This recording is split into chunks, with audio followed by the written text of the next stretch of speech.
Volume. Silly me. Hold on. Here we go. I'm golden. All right. I am back with another frugal tip.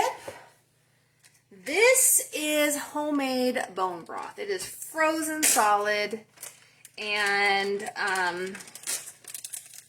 I am going to put that stock.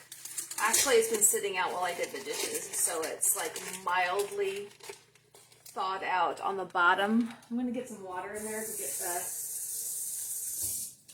the tidbits that stuck to the bag.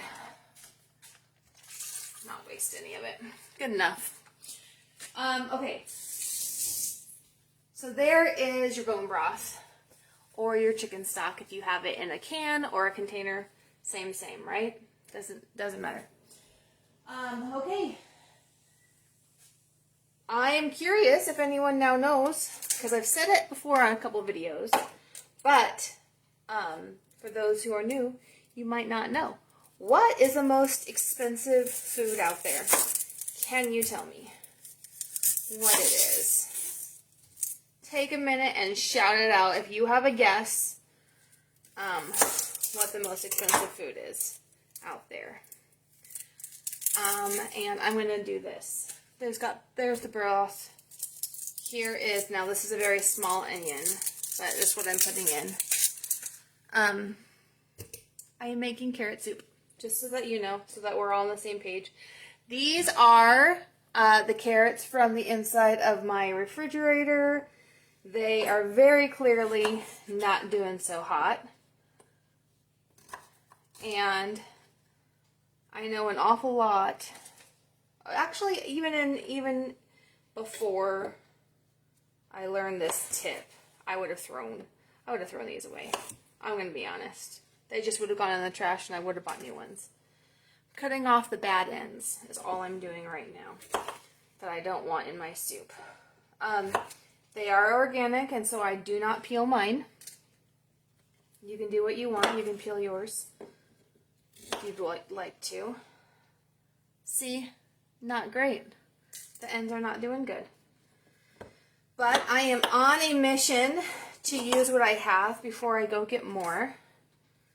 Damon's like, cool, right? Because that's just less money I'm spending. I'm hilarious. Okay. Also to the soup, I am adding garlic.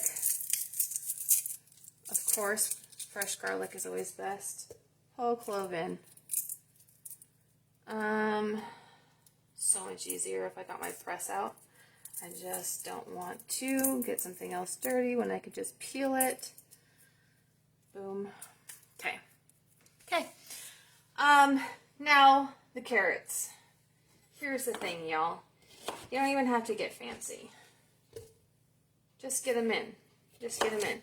Okay, so for those of you who are wondering, the most expensive food is, have you guessed yet?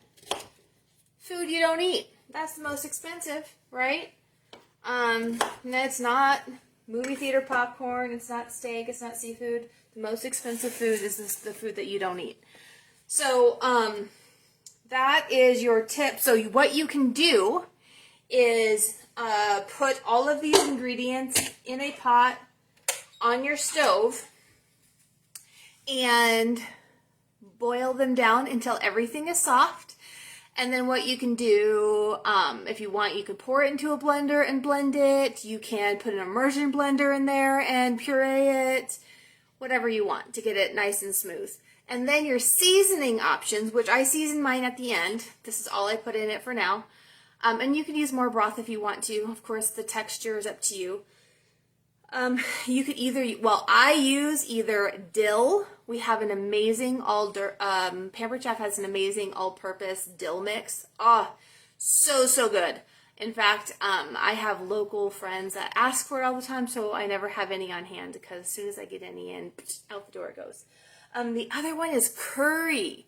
Curry is the other one that I personally love, so it's curry powder, and I just get that from Costco or Walmart or Winco, wherever you get your curry powder.